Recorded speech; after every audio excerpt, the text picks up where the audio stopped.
আসসালামু আলাইকুম ওরহমতুল্লাহি বারাকাতুহু। আলহামদুলিল্লাহি ওয়াদা ওয়াসসালাতু ওয়াসসালামু আলা মান লা নাবিয়্যা বাদা ওয়া আলা আলিহি ওয়া সাহবিহি ওয়া মা ওয়ালা। দূরের এবং কাছে প্রিয় দিনদার মুসলিম ভাই বোনেরা, আশা করি আল্লাহর অশেষ রহমতে আপনারা ভালো আছেন। আলহামদুলিল্লাহ, আমিও ভালো আছি। আজকের এই ইসলামিক বিশেষ লাইভে আপনাদের সাথে আলোচনা করব সূরা আজ-জুমুরের আয়াত নম্বর 53, একটা আয়াত ক্ষমা বিষয়ে। আল্লাহ পাক রব্বুল আলামিন বলেছেন, কুল ইয়া ইবাদিল্লাযিনা আসরাফু আলা আনফুসিহিম লা তাকনাতু মির রাহমাতিল্লাহ ইন্নাল্লাহা ইয়াগফিরু যুনুবা জামিয়া ইন্নাহু হুয়াল গাফুরুর রহিম। অর্থ হচ্ছে, হে আমার বান্দাগণ, বলো হে আমার বান্দাগণ, যারা নিজেদের উপরে জুলুম করেছ, তোমরা আল্লাহর রহমতে তীরে এসো না। নিশ্চয়ই আল্লাহ সমস্ত গুনাহ ক্ষমা করে দিবেন। তিনি ক্ষমাশীল পরম দয়ালু। তো আমরা সামান্য বিপদে পড়লে এবং সামান্য আল্লাহ পাক বিভিন্নভাবে আমাদের পরীক্ষা করলে আমরা অস্থির হয়ে যাই যে আল্লাহ পাক রব্বুল আলামিন শুধু আমাকে দেখতেছেন, অন্য কাউকে দেখতেছে না। তো মাঝে মাঝে আল্লাহ পাক বান্দাকে বিভিন্ন বিপদ আপদ দিয়ে এবং দুঃখ সুখ দিয়ে আল্লাহ পাক বান্দার পরীক্ষা নেয়। তো এই জন্য আবার যারা গুনাহগার, যারা গুনাহ করতে করতে নিজের জীবনটাকে ধ্বংসের দিকে ঠেলে নিয়ে গেছে, তাদের জন্য এই আয়াতটা একটা আশার বাণী। আল্লাহ পাক বলতেছে, তোমরা গুনাহ যতই করো, আল্লাহর রহমতের কাছে তোমরা খুবই তুচ্ছ, তোমার এই গুনাহ। আল্লাহর রহমত অসীম, আল্লাহর রহমতের সীমা পরিসীমা নেই। তো আল্লাহর রহমত থেকে আমাদেরকে নিরাশ যেন না হতে হয়, সেজন্য নবী সাল্লাল্লাহু আলাইহি ওয়াসাল্লাম বলেছেন যে বনি ইসরায়েলের একজনের উদ্ধৃতি দিয়ে বলেছিলেন যে একসময় বনি ইসরায়েলের একজন আবেদ লোক, গুনাহগার লোক ছিল। সেই 100 জন সম্ভবত 99 জনকে হত্যা করেছিল। 99 ব্যক্তিকে হত্যা করার পরে তার অন্তরে অনুতপ্ত আসলো। সে চিন্তা করলো যে আমি কোনো না কোনো একদিন আল্লাহ পাক রব্বুল আলামিন আমাকে এইসব যে আমি বিনা কারণে মানুষকে হত্যা করেছি, যে আল্লাহ পাক রব্বুল আলামিনের কাছে আমাকে জবাব দিতে করতে হবে। তার মনের ভিতরে উপলব্ধি আসলো এবং সেই ক্ষমার জন্য কোনো ব্যক্তি বিশেষকে খোঁজ করার জন্য বিভিন্ন জায়গা ঘুরতেছিল। কোনো একটা সময় ওই ব্যক্তি একজন ইহুদি আবেদ ব্যক্তির কাছে গেল এবং গিয়ে বলল যে যে আমাদের যেরকম আলেম শ্রেণীর লোক আছে, ইহুদিদের মধ্যে যারা পাদ্রী, তাদের কাছে গেল, গিয়ে বলল যে আমি তো 99 ব্যক্তিকে হত্যা করেছি, আল্লাহ কি আমাকে এই গুনাহ কি ক্ষমা করে দেবেন? তখন ওই আবেদ ব্যক্তি বলল, তুমি কখনো ক্ষমার যোগ্য নও। তুমি 99 জন ব্যক্তিকে হত্যা করার পর আমার কাছে এসেছ, তোমার কখনো ক্ষমা হবে না। তখন ওই খুনি ব্যক্তিটি, অর্থাৎ অনুতপ্ত ব্যক্তিটি, সেই বিরক্ত হয়ে ওই ব্যক্তিকে হত্যা করলো, অর্থাৎ 100 জন ব্যক্তিকে হত্যা করলো তার ইয়েতে। তখন ওই আবেদ ব্যক্তিকে হত্যা করার পরও তার অন্তরের মধ্যে আবার সেই অসহসা জাগলো যে আমি যে আরেকটা ব্যক্তিকে হত্যা করলাম, দেখি আরও কোনো ব্যক্তির কাছে যাই কিনা, আমি কি ক্ষমা পাওয়ার যোগ্য কিনা।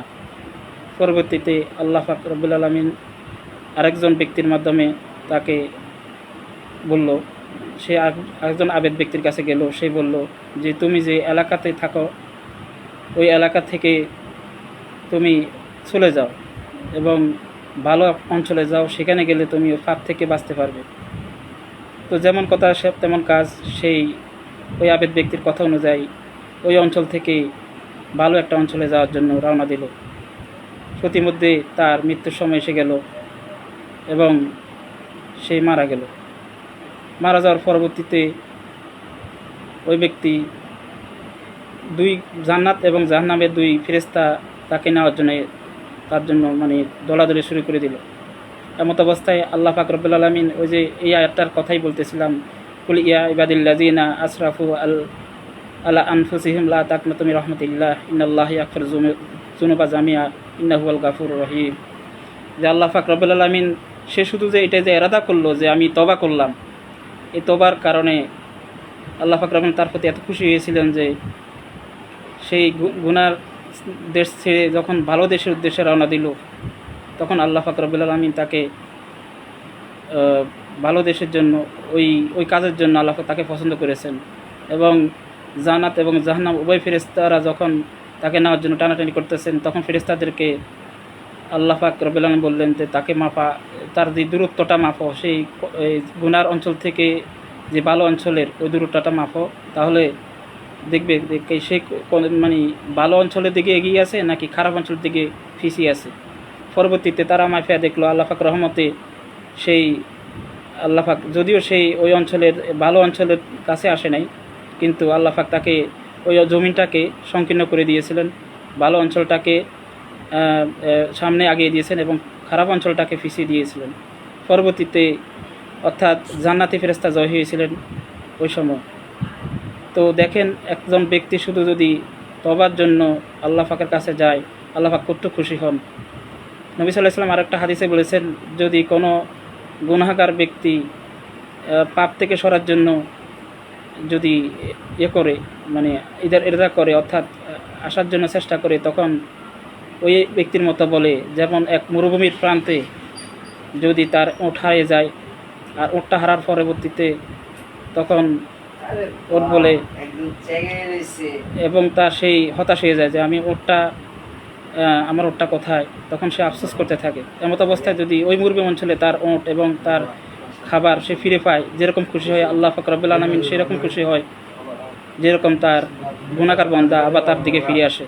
তো প্রিয় ভাই বোনেরা, এই লাইভের মাধ্যমে আপনাদেরকে এটাই বলতেছি, আমরা যতই গুনাহগার মানুষকে দেখি, যতই গুনাহগার মনে করি না কেন, আল্লাহ পাক সে যদি মৃত্যুর আগে যদি আল্লাহর কাছে তওবা করে, অর্থাৎ ভালো হওয়ার ইরাদা করে, আল্লাহ পাক তাকে ক্ষমা করে দেবেন। যদি তওবা শুধু সত্য হচ্ছে সেই খালেস মানে তওবা করতে হবে।